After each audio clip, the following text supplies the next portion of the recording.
नमस्कार दोस्तों, स्वागत है आपका अपने चैनल मैथ्स विद MKN पे और मैं महेश कुमार स्वागत करता हूँ आप लोगों का।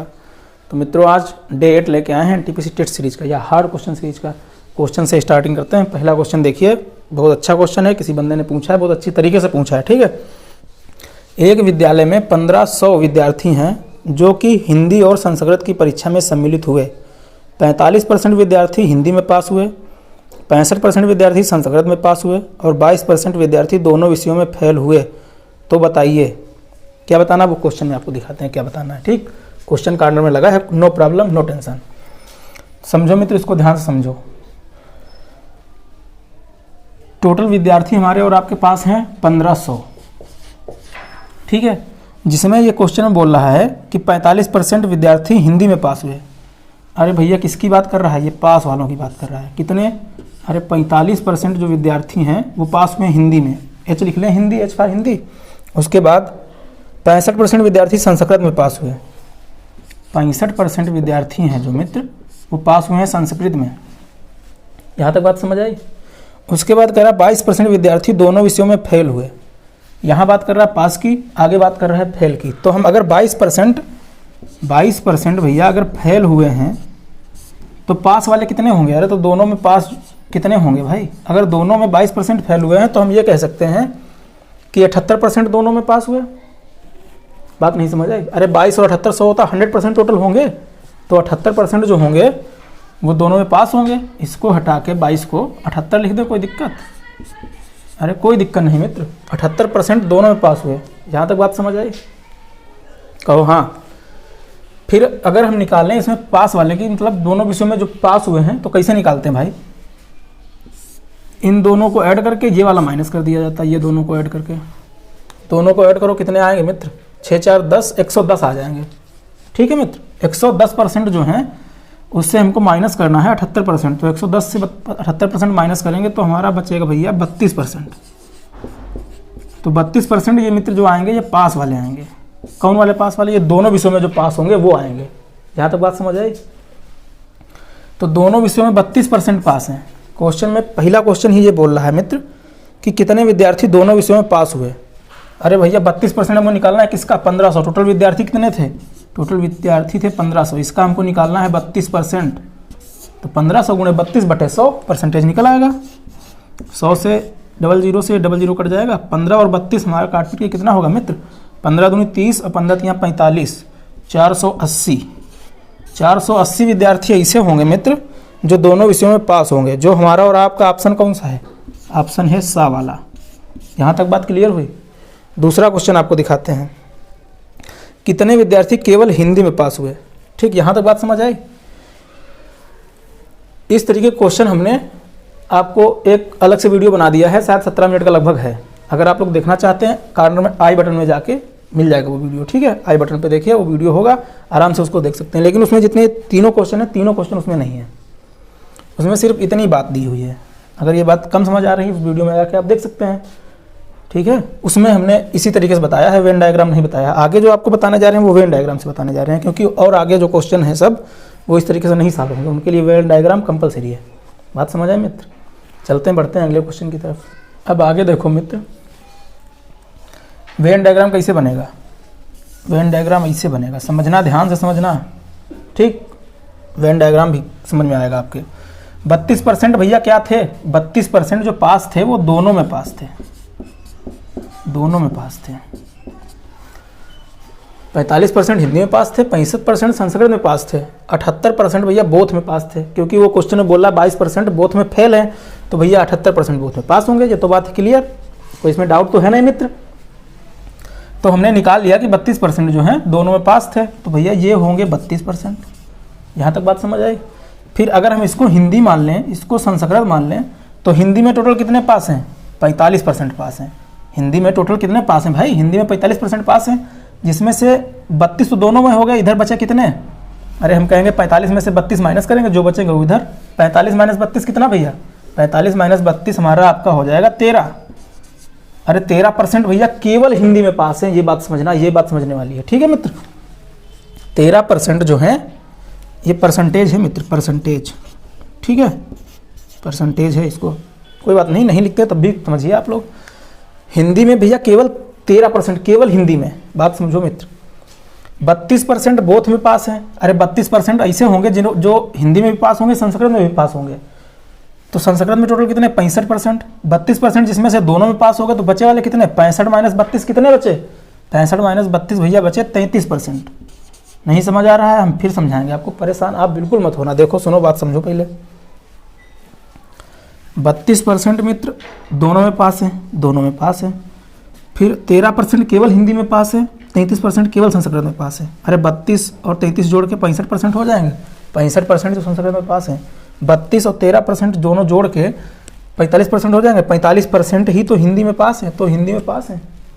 बात अब समझ आई? अरे कहो हाँ फ्रेंड। ओके, अब क्वेश्चन में देखो क्या कह रहा है, यहीं से क्वेश्चन भी खत्म हो गया। देखो मित्र क्वेश्चन में क्या बोल रहा है भाई। क्वेश्चन में बोला कितने विद्यार्थी केवल हिंदी में पास हैं। तो केवल हिंदी में कौन, केवल हिंदी में तो 13% होंगे ना, बाकी ये तो दोनों में पास हैं 32%।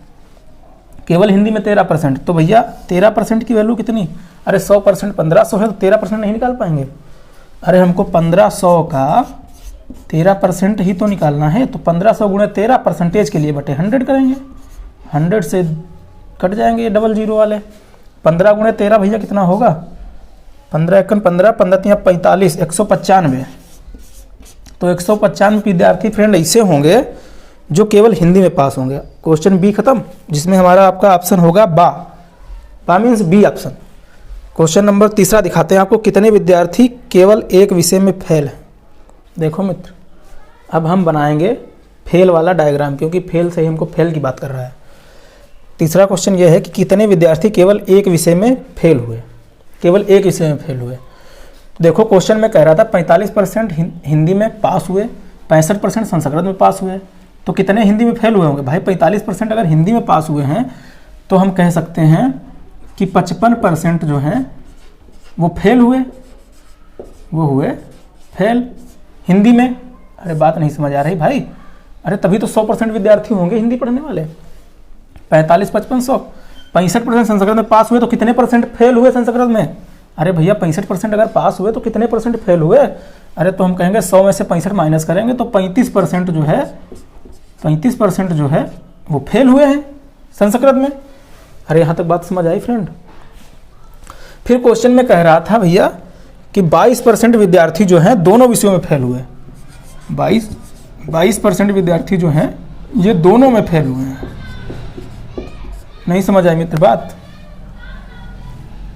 22% विद्यार्थी जो हैं ये दोनों में फेल हुए हैं। तो हम वेन डायग्राम अगर बना लें मित्र तो कोई दिक्कत होगी क्या। अरे कोई दिक्कत नहीं होगी। कह रहा था भैया 22% जो हैं ये हम किसका बना रहे हैं डायग्राम, ये हम डायग्राम बना रहे हैं फेल वालों का।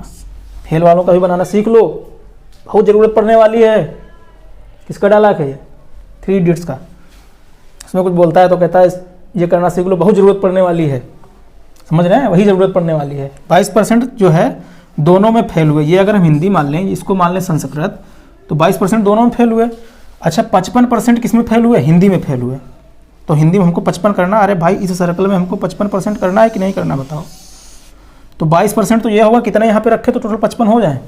अरे तो 55 में से 22 माइनस हो जाएंगे तो हमारे आपके हो जाएंगे 33%। यहाँ तक फ्रेंड बात समझ आई, मित्र बात समझ आई। अरे 33% विद्यार्थी केवल हिंदी में फेल हुए हैं। तो केवल संस्कृत में कितने फेल होंगे बताओ। अगर 22% दोनों में फेल होते हैं और ये टोटल सर्कल है कितने का, ये टोटल जो सर्कल है मित्र, ये जो सर्कल है ये है भैया कितने परसेंट का टोटल। अरे संस्कृत में कितने फेल हुए हैं, संस्कृत में फेल हुए 35%। तो 22% तो संस्कृत हिंदी दोनों में है। केवल संस्कृत में कितने बचेंगे, 35 माइनस 22, यानी कि हमारा आपका हो जाएगा 13% जो है केवल संस्कृत में फेल हुए। अगर आपसे पूछ दे कि केवल हिंदी में और केवल संस्कृत में फेल होने वाले विद्यार्थियों की संख्या या विद्यार्थियों का परसेंटेज, तो 33 और 13 46%। अच्छा यही तो पूछ ही रहा क्वेश्चन में भी कि कितने विद्यार्थी केवल एक विषय में फेल हुए। तो केवल एक विषय में फेल कौन, केवल हिंदी में कितने फेल, केवल एक विषय में, केवल हिंदी में 33 फेल।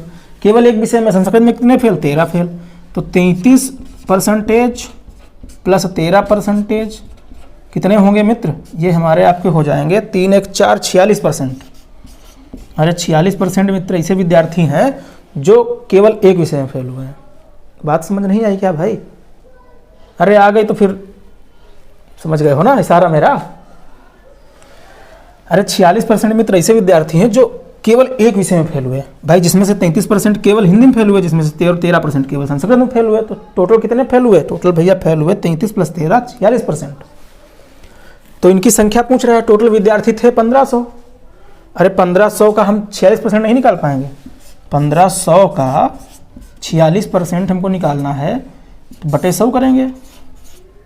इस 0 से ये 0 2 कट जाएंगे, 15 × 46 बचा, तो 15 × 60, 15 × 90, 690 विद्यार्थी फ्रेंड ऐसे हो गए हैं जो केवल एक विषय में फेल हुए। बात समझ आ गई? समझ आ गई तो शुक्रिया आपका, नहीं तो मैं और समझाना पड़ेगा। देखते हैं अगला क्वेश्चन मित्र। देखो मित्र अगला क्वेश्चन है दोस्त, P तथा Q 9 सेंटीमीटर तथा 2 सेंटीमीटर त्रिज्या वाले वृत्तों के केंद्र हैं, जहां PQ 17 सेंटीमीटर तथा R एक अन्य x सेंटीमीटर त्रिज्या वाले वृत्त का केंद्र है। तो दोनों वृत्तों को बाहरी रूप से स्पर्श करता है। यदि कोण PRQ 90 अंश है तथा तब x का मान ज्ञात करें। समझो दोस्त छोटा सा क्वेश्चन है, कुछ नहीं, बस इसमें हम आपको एक नई चीज़ बताने वाले हैं। ठीक, कुछ लोग जानते होंगे, कुछ लोग नहीं जानते होंगे, तो उनके लिए अच्छा हो जाएगा। जानते होंगे फिलहाल आप भी। देखिए, दो भैया वृत्त हैं जिनकी त्रिज्याएं कह रहा है 9 सेंटीमीटर और 2 सेंटीमीटर। अरे इसकी त्रिज्या है मित्र 9 सेंटीमीटर और इसकी त्रिज्या है मित्र 2 सेंटीमीटर। यहाँ तक बात समझ आई? और जो ये पूरी रेखा है यहाँ से यहाँ तक, यहाँ से यहाँ तक, इसकी लंबाई दे रहा है 17 सेंटीमीटर। मतलब बीच में भी कुछ गैप है, ये इतनी एक्स्ट्रा है, इसीलिए ये टोटल 17 हो गए। वैसे तो 9 2 11 ही होगी। फिर कह रहा है एक और वृत्त है जो इसको टच करते हुए बन रहा है। ऐसे बन रहा होगा मित्र, टच करते हुए। ओके, जिसकी त्रिज्या कह रहा है x सेंटीमीटर है, जिसकी त्रिज्या जो है वो है x सेंटीमीटर। अरे यहाँ से यहाँ तक की दूरी x है। अरे ये त्रिज्या ही तो है, ये त्रिज्या ही तो है मित्र। यहाँ से यहाँ तक, यहाँ से यहाँ तक त्रिज्या ही तो है। अच्छा, इसकी त्रिज्या इधर 9 सेंटीमीटर होगी, इसकी त्रिज्या इधर ये भी तो 2 सेंटीमीटर होगी। कह रहा है भैया PQ, ये होगा हमारा आपका P बिंदु, ये होगा हमारा आपका Q बिंदु, और ऊपर होगा हमारा आपका R बिंदु। ये R को ही मित्र ये बोल रहा है कि ये 90 है, R को 90 सेंटीमीटर बोल रहा है। तो इसकी x की वैल्यू पूछ रहा है कुल मिला के। ठीक, अरे ये अगर हम बाहर निकाल के बनाएं तो ये हमारा आपका ट्रायंगल ऐसे नहीं बनेगा। अरे बिल्कुल ऐसे बनेगा दोस्त। ये 90 होगा, ये 90 होगा, इसे हम उठा कर रख लिए। तो ये हमारी भुजा होगी 2 + x, ये भुजा होगी 2 + x। नहीं समझे मित्र? अरे ये R है, ये Q है, और ये वाला है P। तो P और Q हमारा आपका हो गया कर्ण। 90 के सामने भुजा कर्ण होती है। P और Q हमारा हो गया कर्ण जो है 17 सेंटीमीटर। RQ 2 + x है, RQ 2 + x है, RP 9 + x है, RP 9 + x है। अरे कुछ नहीं दोस्त, हमको कैसे करना है? अरे इसको सॉल्व करने के लिए लंब का स्क्वायर प्लस आधार का स्क्वायर बराबर होता है कर्ण के स्क्वायर के। ये बात होती है कि नहीं होती है? अरे तो इसका हम स्क्वायर कर दें, 2 + x का स्क्वायर प्लस आधार का स्क्वायर 9 + x का स्क्वायर।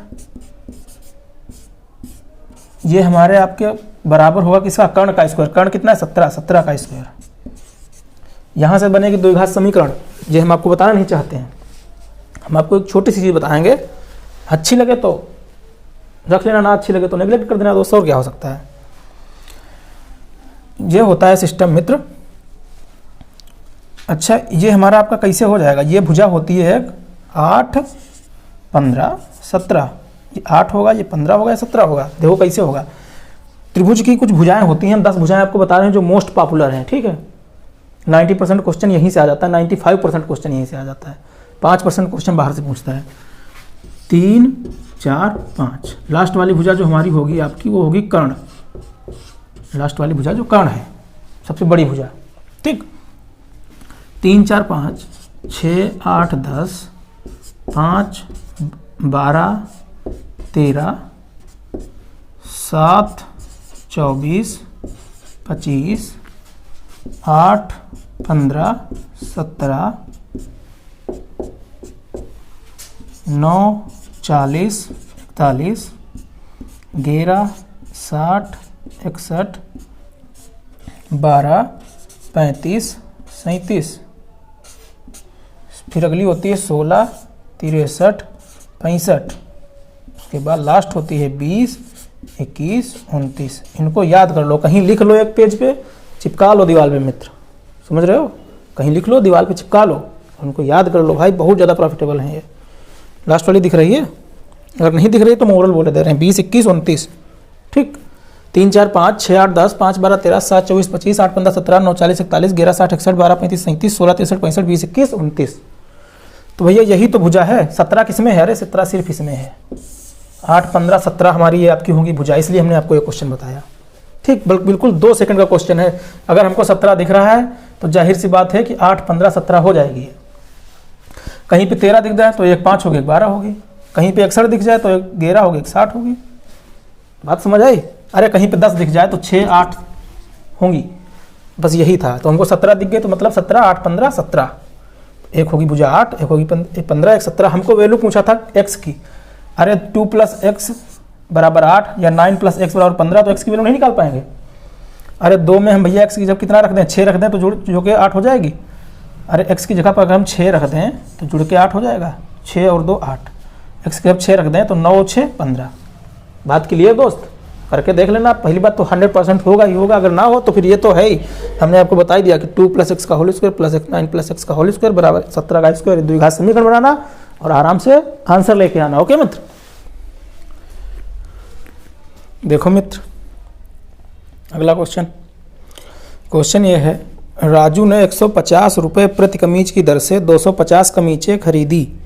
उसने एक कमीज की पैकेजिंग पर 5000 रुपये उसने इन कमीजों की पैकेजिंग पर 5000 रुपये का व्यय किया। उसने प्रत्येक कमीज का मूल्य 225 रुपये अंकित किया, लेकिन विक्रय के समय प्रत्येक कमीज पर 20% का बट्टा दिया। यदि उसने सभी कमीज बेच दिया हो तो उसके द्वारा अर्जित प्रतिशत लाभ क्या है? ठीक है मित्र, समझो इसको पहले। कह रहा भैया 150 रुपये की कमीज है और 250 उसने कमीजें खरीदी हैं। कमीजें कितनी की है भैया? कमीज की कीमत कितनी है? 150 रुपये। कमीजें उसने खरीदी कितनी है? 250 कमीजें। कमीजें बोलते हैं इसको मित्र। अरे 250 शर्ट उसने खरीदी है और एक शर्ट की कीमत है 150 रुपये, सस्ती है ना। फिर कह रहा है कि 50 रुपये उसने व्यय किया किस पे? इसकी पैकेजिंग पे। सॉरी मित्र, 50 नहीं, 5000 रुपये। अरे उसने 5000 रुपये जो व्यय किया है इसकी पैकेजिंग पे, वो तो सब इसी में आएगा।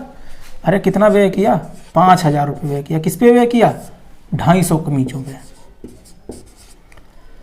0 से 0 कटेगा, 25 दूना 50 20, यानी कि हर कमीज पे 20 रुपये वो और लगा रहा है। यानी कि 150 रुपये की वो कमीज लाया है, लेकिन 20 रुपये वो पैकेजिंग में खत्म कर रहा है। तो अब कमीज कितने की हो जाएगी मित्र? अब कमीज हो जाएगी 170 रुपये की। और यहाँ तक बात समझ आई दोस्त? कहो हाँ, यहाँ तक बात समझ आई? भाई 150 रुपये की वो कमीज खरीद के लाया है और 250 कमीजें लाया है, जिसमें वो फिर पैकेजिंग करवाएगा, जिसपे 5000 रुपये और ख़त्म कर देगा। तो 5000 रुपये किस पे खत्म करेगा? अरे 250 कमीजों पे ही तो खत्म करेगा, यानी कि हर कमीज पे वो 20 रुपये खत्म करेगा। यही बात हुई ना दोस्त? अरे 20 रुपये हर कमीज पे और खत्म करेगा, यानी कि 150 की वो लाया था, 20 और खत्म करेगा तो 170 रुपये की हो जाएगी कमीज। शर्ट जो है वो 170 रुपये की हो जाएगी। लेकिन क्वेश्चन में कह रहा है कि जब वो बेचेगा, अरे इसको हम सीपी बोल सकते हैं कि नहीं, कास्ट प्राइस। जब वो बेचेगा तो उसको क्या कह रहा है कि कमीज पर जो मूल्य है 255 रुपये अंकित किया उसने। भैया जो 255 रुपये जो है उस पर मार्क प्राइस रखा, अंकित किया उस पर, लेकिन 20% की दिया छूट। अरे इसका 20% कितना होगा? 20% की छूट देकर बेच रहा है, तो परसेंटेज हटाने के लिए नीचे 100 करेंगे। 20 500 और 5 से काट देंगे मित्र, 55 25 और एक बार में हो जाएगा 55 25 और एक 51, यानी कि मित्र ये 51 रुपये की छूट दे देगा। तो कमीज कितने की होगी भैया, कितने की बेचेगा? अरे 51 रुपये की छूट दे देगा अगर 255 रुपये में से। भाई 20% हम छूट ही तो निकाले हैं, तो छूट कितनी आएगी? 51 रुपये आएगी। 51 रुपये आएगी। छूट कितनी आएगी? 51 रुपये आएगी। छूट 51 रुपये आएगी तो 255 में से 55 उसने अंकित किया, 255, उसमें 51 रुपये छूट दी दे तो कितने की बेचेगा कमीज? 204 रुपये की बेचेगा। ये हो गया SP। अरे बात समझ आई मित्र? समझ आ गई तो फिर बोलो हाँ ठीक। अरे भैया 170 रुपये की कमीज चलाया, CP 155 है, सॉरी मित्र 170 है, 204 रुपये की बेच रहा है, SP 204 रुपये है, तो कितना प्रॉफिट कमाएगा? अरे 170 से 204 में कितना प्रॉफिट हो गया भैया? तो हम कहेंगे 34 रुपये का प्रॉफिट हो गया। 170 से अगर 170 की कोई चीज़ है 204 में बिकेगी, 34 रुपये का प्रॉफिट होगा। किस पे प्रॉफिट होगा? प्रॉफिट हमेशा देखा था CP पे। CP कितना? 170, 170। परसेंटेज निकालना हमको, परसेंटेज लिए करेंगे 100, तो 0 से 0 कट जाएगा मित्र, और 17 दूनी 34, 2 और 10 की गुणा हो जाएगी हमारी 20, यानी कि वो 20% जो है लाभ कमाएगा मित्र। क्वेश्चन में यही पूछा है। क्वेश्चन में क्या पूछा है? तो उसके द्वारा अर्जित प्रतिशत लाभ कितना है? तो अर्जित प्रतिशत लाभ है मित्र 20%, जो हमारे और आपके ऑप्शन में दे रखा है, 4th ऑप्शन में। ठीक, खत्म क्वेश्चन। क्वेश्चन दिखाते हैं आपको नेक्स्ट।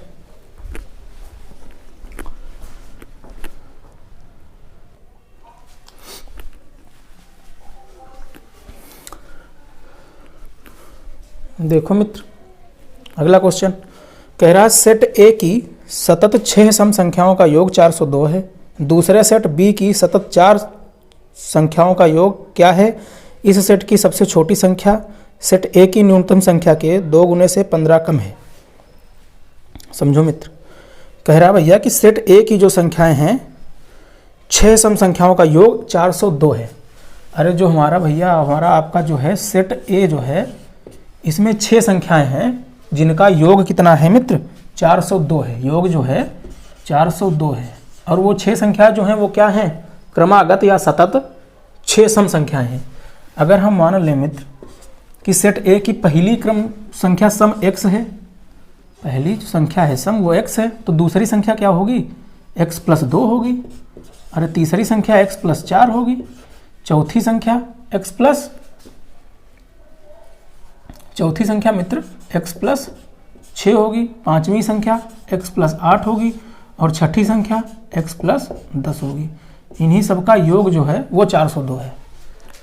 किनका? इनकी इन्हीं सभी 1 संख्या, 2 संख्या, 3 संख्या, 4 संख्या, 5 संख्या, 6 संख्या, 6 संख्याएं जो हैं टोटल, इनका योग जो है मित्र वो है 402।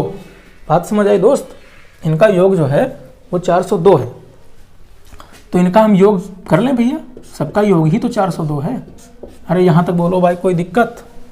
यहाँ तक दोस्त कोई दिक्कत? अरे कोई दिक्कत नहीं। कह रहा सेट ए में क्रमागत या सतत 6 सम संख्याएं हैं जिनका योग 402 है। तो हम ये 6 सम संख्याएं ले लिए भाई। अगर एक सम अगर कुछ भी ले लें उसमें 2 जोड़ेंगे सम ही होगा, 4 जोड़ेंगे सम ही आएगा। समझ रहे हैं बात को? फिर अच्छा, यहाँ से हम x की वैल्यू निकाल सकते हैं कि नहीं? अरे बिल्कुल निकाल सकते हैं। कितनी x हो गई? 1x, 2x, 3x, 4x, 5x और 6x।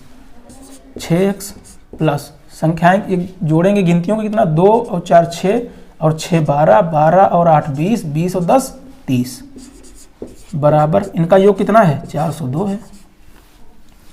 तो भैया 6x बराबर, ये उधर माइनस जाएगा तो ये हमारा आपका बचेगा 372। बचेगा दोस्त कि नहीं? 30 माइनस होगा 402 से, 372 बचेगा। तो x बराबर कितना बचेगा मित्र? अरे 6 से हम डिवाइड कर देंगे इसको, तो कितना हो जाएगा? 6 छरंग 36, 6 दूनी 12। x की वैल्यू आ गई मित्र 62।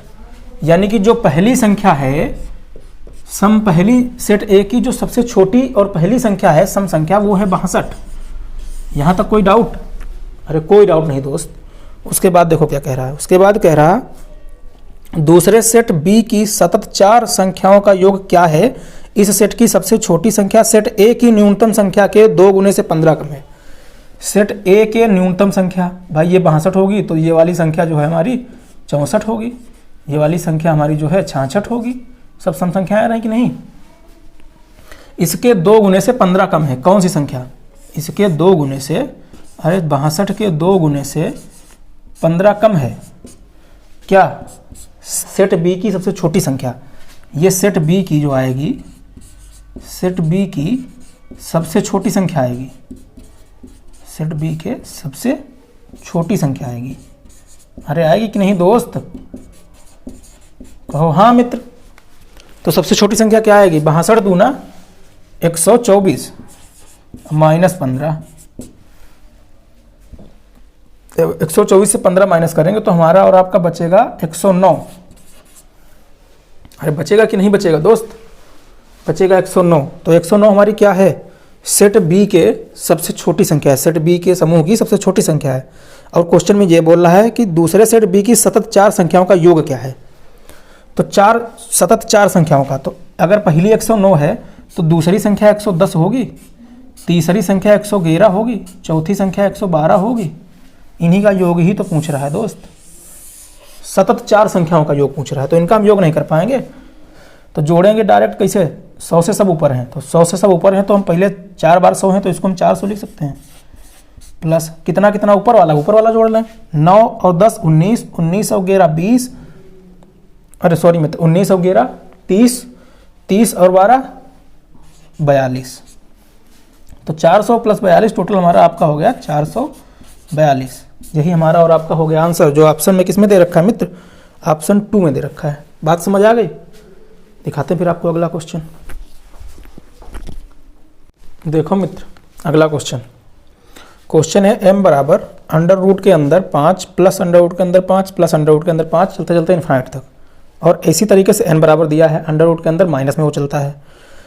तो m और n होल्ड के बीच निम्नलिखित में से क्या संबंध है? ठीक, ऑप्शन देख रहे हैं आप। अच्छा क्वेश्चन है, ठीक ठाक क्वेश्चन है। अगर जरा सा भी दिमाग कम यूज किए तो मामला हाथ से निकल जाएगा मित्र।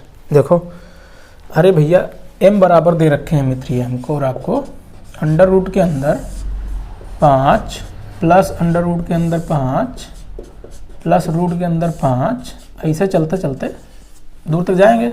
इसी तरीके से मित्र ये दे रखे हैं n बराबर अंडर रूट के अंदर 5 माइनस अंडर रूट के अंदर 5 माइनस अंडर रूट के अंदर 5, ये भी चलते चलते दूर तक जाएंगे। ठीक है, इस तरीके का क्वेश्चन, मतलब कि इसको कैसे सॉल्व किया जाएगा या इसको कैसे सॉल्व किया जाएगा, इस तरीके का क्वेश्चन हमने आपको एक पार्ट नंबर सिस्टम को बनाया है, उसमें हमने आपको दे दिया है, बता दिया है, सिखा दिया है। ठीक है, आई बटन में जाके चाहते हैं आप देखना, आराम से आई बटन में जाके देख सकते हैं, एंजॉय लुत्फ उठा सकते हैं। ओके, देखिए तो इसको करने के भैया 2 तरीके हैं। 2 तरीके क्या, कई तरीके हैं, फिलहाल हम आपको बढ़िया वाला तरीका बता रहे हैं। ठीक, जो शॉर्ट है, ट्रिक टाइप का है, जो इसको बेसिकली किया जाता है कि 2 टर्म में तोड़ा जाता है जिनके दोनों का डिफरेंस 1 हो। जैसे हम आपको एक एग्जांपल लेके बता रहे हैं, इधर देखो एग्जांपल। जैसे मान लो अंडर रूट के अंदर 6 प्लस अंडर रूट के अंदर 6 प्लस अंडर रूट के अंदर 6, ऐसे चलते चलते इन्फाइनाइट तक जाए, तो इनके 2 ऐसे टुकड़े किए जाते हैं। किसी एक ही संख्या तो होगी, ऐसा तो है नहीं कि यहाँ पे 6 यहाँ पे 8 यहाँ पे 15 यहाँ 20, ऐसा कुछ नहीं होगा, एक ही संख्या होगी। फिलहाल रूट वाले जितने भी क्वेश्चन हैं, जितने भी रूट वाले क्वेश्चन हैं, सब हमने करा दिए। आई बटन में आप जाके आराम से देख सकते हैं उस वीडियो को। तो देखिए मित्र, अगर हम इसके 2 ऐसे फैक्टर करें जिनमें सिर्फ 1 का अंतर हो, तो ऐसे कौन होंगे? 3 और 2, 3 दूनी 6 होता है, सिर्फ 1 का ही तो अंतर है। इन दोनों में 1 का अंतर है कि नहीं है भाई? 3 दूनी 6। तो उसी तरीके से इसका भी सिस्टम होता है। प्लस वाले में एक संख्या आगे ले ली जाती है, यानी कि 5 है तो इसमें 5 के तो ऐसे होंगे नहीं कोई फैक्टर 2 जिनमें 1 का अंतर हो। तो 5 के आगे 6 देखो, 6 में है क्या? तो 6 में है भैया 3 और 2। तो यानी कि ये संख्या जो हमारी आपकी होगी, ये 3 और 2, यानी कि इसमें बड़ा वाला कौन सा माना जाता है? इसे प्लस वाले में बड़ा माना जाता है, यानी कि इसका आंसर ये होगा, 3 होगा।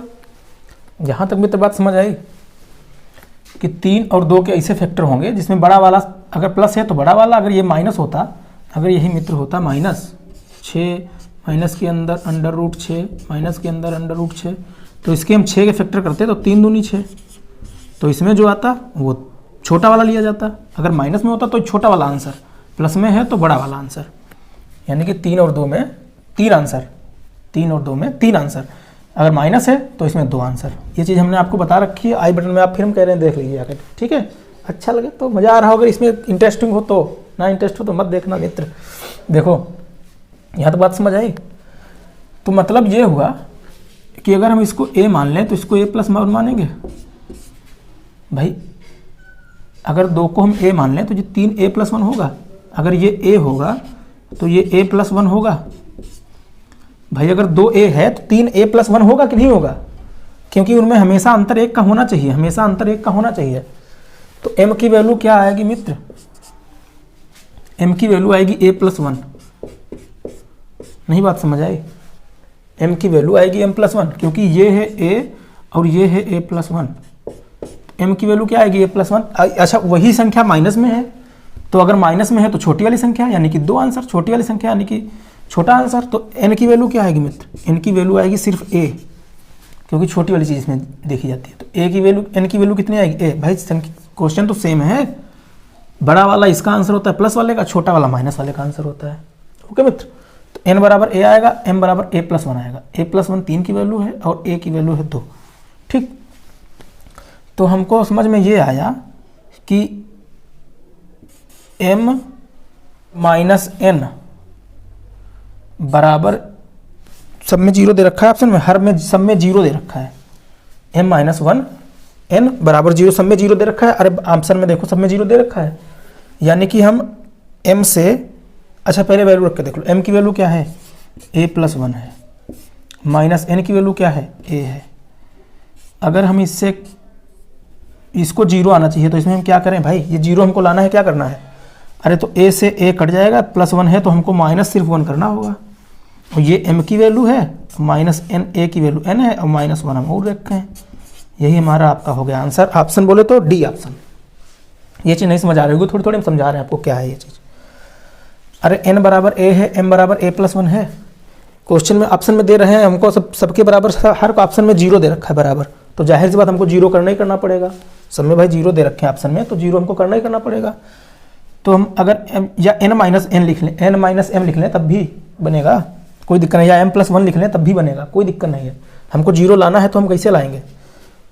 जैसे भी लाभ आए 0 m और n के फॉर्म में। तो m और n की वैल्यू आपको दे रखी है a प्लस वन और a, इनको करना है 0।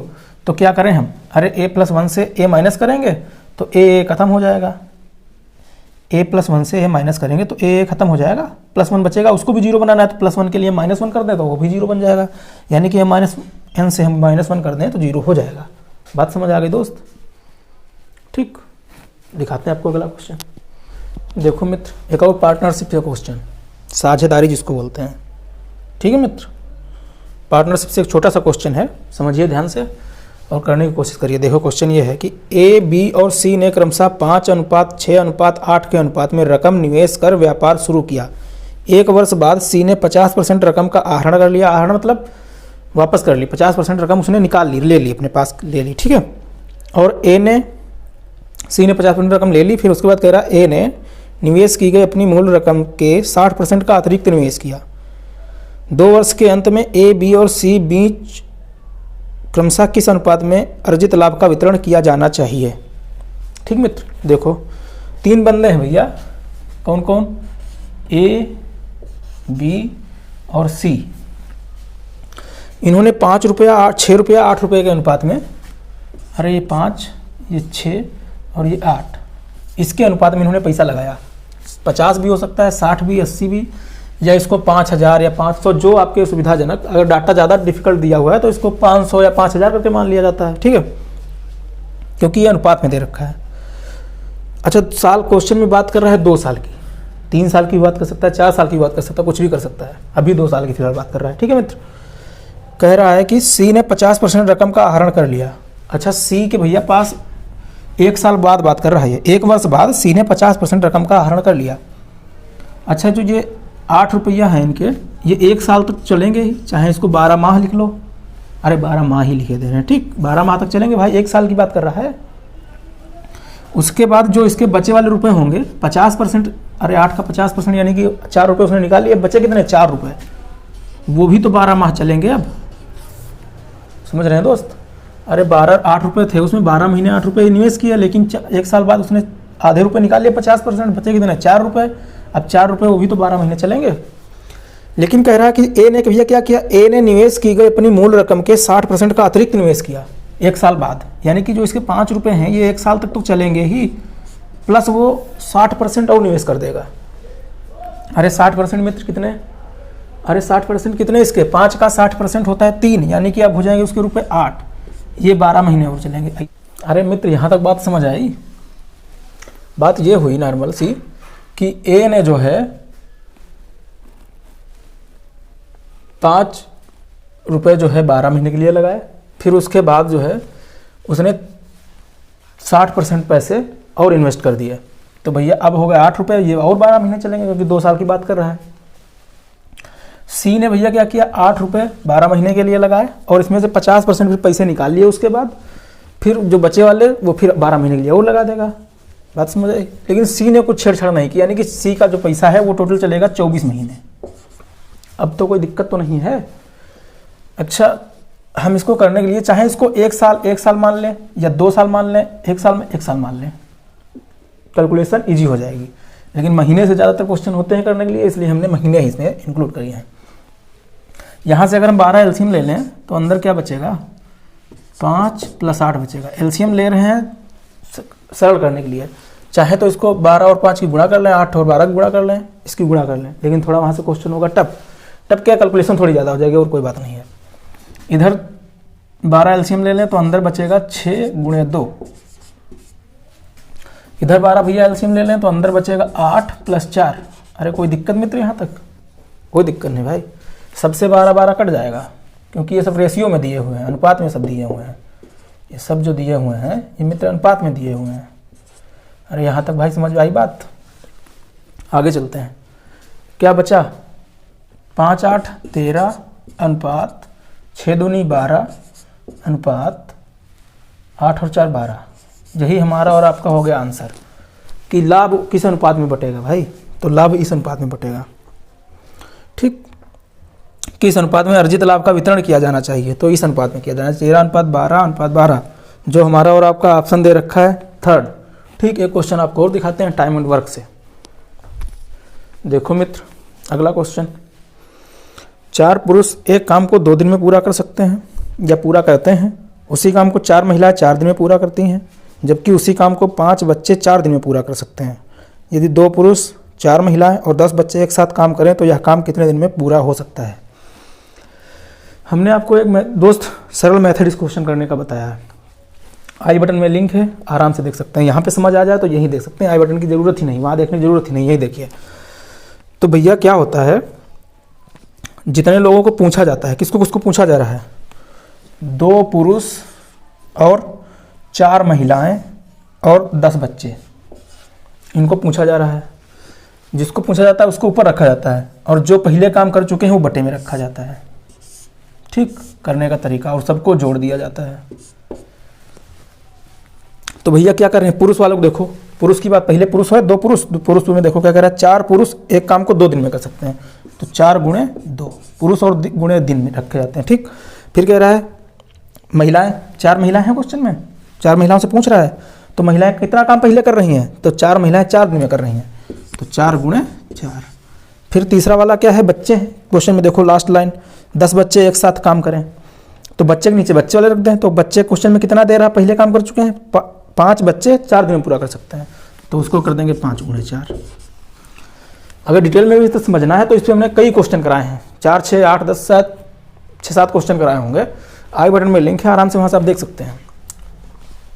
इसको सिंप्लीफाई कर लेंगे, बस इन लोगों का काम आ जाएगा कि 2 आदमियों द्वारा, 4 औरतों द्वारा और 10 बच्चों द्वारा कितना काम किया जाएगा, यही पूछ रहा है। या कितने, सॉरी मित्र, कितने दिन में किए करेंगे, तो दिन पूछ रहा है, दिन यहाँ से आराम से आ जाएंगे। ठीक है, देखो ये यहाँ से कट जाएगा और 4 से ये 4 कट जाएगा, इस 5 से ये 2 हो जाएगा, नीचे बचा केवल 4। अरे जब हम जोड़ेंगे तो नीचे केवल 4 रहेगा, क्योंकि हर बराबर तो एक ही चीज़ रहेगी सेम 4। ऊपर क्या हो जाएगा, यहाँ बचेगा 1, यहाँ बचेगा 1, इधर बचा है 2, तो 1, 1, 2, 2, 2, 4, 4/4, ये भी कट जाएगा मित्र, हो जाएगा 1 दिन। 1 दिन में ये इतने बच्चे इतने लोग का मिलके काम पूरा कर लेंगे। बात समझ आ रही है। अरे इजी क्वेश्चन था मित्र, तरीका भी आपको इजी बताए हैं, मे बी मुझे लगता है ऐसा। ओके मित्र, तो क्वेश्चन कह रहा था कि यदि 2 पुरुष 4 महिलाएं और 10 बच्चे एक साथ काम करें तो यह काम कितने दिन में पूरा हो सकता है। काम भैया एक दिन में पूरा हो सकता है, जो हमारा और आपका ऑप्शन दे रखा है पहला। ठीक, एक छोटा सा क्वेश्चन आपको और दिखाते हैं, फिर सेशन खत्म करते हैं। ओके मित्र, देखते हैं लास्ट क्वेश्चन।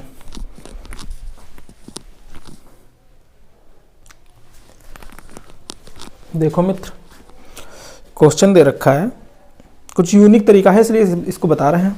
क्वेश्चन दे रखा है अंडर रूट के अंदर 124.998 गुणे 7.12 गुणे अंडर रूट के अंदर 1226। ठीक, इसको करने का तरीका देखो मित्र। 1224.998 को हम 125 मानेंगे। करने का तरीका यही है मित्र, 124.998 है तो 125 को मानेंगे। ठीक, 7.12 को हम 7 मानेंगे। फिर अंडर रूट के अंदर लिखा हुआ है 1226, तो 1226 तो किसी का वर्ग होता नहीं है, क्योंकि हमको इसको वर्गमूल लेना है। तो 1226 की जगह पे हम मान लेंगे मित्र 1225, जो हमारा और आपका होता है 35 का स्क्वायर, 35 का वर्ग होता है। ठीक, ताकि हम वर्गमूल अंदर से निकाल सकें। अब इसको जब निकालेंगे तो क्या बचेगा मित्र, अंडर रूट के अंदर 125 गुणे में 7 और गुणे में 35, क्योंकि 125 का वर्गमूल होता है 35। या हम इसको ऐसे लिख सकते हैं 5 गुणे 5 गुणे 5 125 हो गया, गुणे में 7 गुणे में 35 को हम लिख सकते हैं 7 गुणे 5। यहाँ तक कोई दिक्कत? बाहर ही तो निकालना है हमको। ये बाहर निकालने के लिए ये 5 मिलके एक बार 5 बाहर आ जाएगा, ये 5 मिलकर एक बार 5 और बाहर आ जाएगा, ये 7 मिलकर एक बार 7 बाहर आ जाएगा। कितना हो जाएगा मित्र?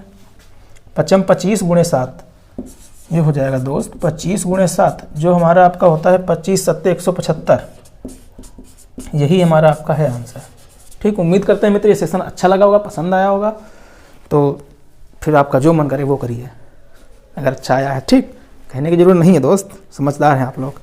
तक के लिए मिलते हैं किसी नए वीडियो में, तब तक के लिए नमस्कार और अंत तक वीडियो देखने के लिए धन्यवाद।